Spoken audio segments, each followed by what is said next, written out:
Hi friends, ഇന്നൊരു unboxing video ആയിട്ട് ഞാൻ വന്നിരിക്കുന്നത്. അൺബോക്സ് ചെയ്യാൻ പോകുന്നത് സൈക്കിളിൻ്റെ ഫ്രണ്ട് വെക്കുന്ന ലൈറ്റും പിന്നെ ബാക്കിൽ സീറ്റിൻ്റെ ബാക്കിൽ വെക്കുന്ന ചുമന്ന ലൈറ്റും ടയറിൻ്റെയൊക്കെ വെക്കുന്ന ലൈറ്റാണ്. അപ്പോൾ അൺബോക്സിങ് ചെയ്യാം. പിന്നെ അൺബോക്സിങ് ചെയ്യുമ്പോഴത്തേക്കും എല്ലാവർക്കും എൻ്റെ വീഡിയോ ഇഷ്ടമാകുമ്പോൾ ലൈക്കും സബ്സ്ക്രൈബും കമൻറ്റും ഷെയറൊക്കെ ചെയ്യാൻ മറക്കല്ലേ. അപ്പോൾ മച്ചന്മാരെ, ഫസ്റ്റ് വരുന്നത് സൈക്കിളിൻ്റെ ടയറിൻ്റെ അവിടെ വെക്കുന്ന 2 ലൈറ്റാണ്. എയർ അടിക്കുന്ന അവിടെ 2 ലൈറ്റും പിന്നെ 2 കറുത്ത സാധനം കൊണ്ട് മുറുക്കാനുള്ളത്. പിന്നെ ഈ ലൈറ്റ് കത്തണമെങ്കിൽ അടിയിലത്തെ ഒരു സാധനം ഊരിയിട്ട് ഒരു പ്ലാസ്റ്റിക്കിൻ്റെ സാധനം കളയണം, എന്നാൽ ഈ 2 ലൈറ്റും കത്തുകയുള്ളൂ. അതേപോലെ ഞാൻ 2 ലൈറ്റിൻ്റെ ആ സാധനം ഊരി കളഞ്ഞിട്ടുണ്ട്. ഇപ്പോൾ രണ്ടെണ്ണം ഇങ്ങനെ കറങ്ങുമ്പോഴാണ് കത്തുന്നത്. ഈ വെക്കാനുള്ള വീഡിയോ അടുത്തേ കാണിക്കും, എല്ലാം വെക്കാനുള്ള വീഡിയോ. അപ്പോൾ അടുത്ത വരുന്നത് സൈക്കിളിൻ്റെ ലൈറ്റൊക്കെയാണ്.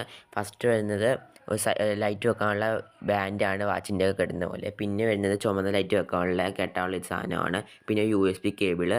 പിന്നെയാണ് നമ്മുടെ ലൈറ്റ് വരുന്നത്. ഫസ്റ്റ് വരുന്നത് ഒരു ലൈറ്റിനൊപ്പം ഒരു ഹോണും കിട്ടുന്നുണ്ട്. പിന്നെ ലൈറ്റും ഉണ്ട്, ചാർജിങ് ചെയ്യുന്ന പോർട്ട്, പിന്നെ പല പല ഹോണും